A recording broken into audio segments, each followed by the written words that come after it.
The Citizen Coalition for Change urges unity among progressive voices to resist regime's agenda of division and constitutional abuse.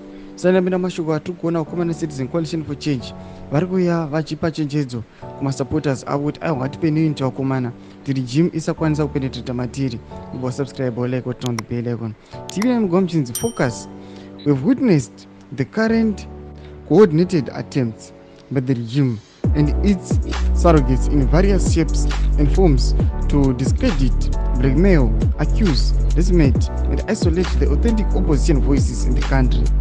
Where we value and respect freedom of speech, expression, and association, when this freedom is exploited by purported progressive voices to attack individuals or groups sharing the same national vision, a country with equitable resources distribution benefiting everyone, not just the elite, it ceases to be constructive debate and becomes agenda setting.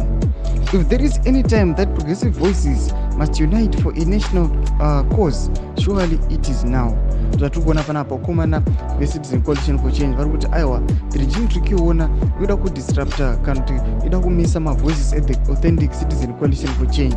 Zari kuyachiva pachenjedzo vachiti vakomana aka, yes we know kuti munhu anoita decision yake ega, but try by all means kuti aiwa tive neunity, aiwa tirambe tiri loyal to the party. Inoda kuti aiwa unity ndio inoita kuti change ikwanise kuvapo munyika yeZimbabwe uye unity ine marewards. Bodiza mafungiro enyu muri kudiva musoro pechitiko ichi.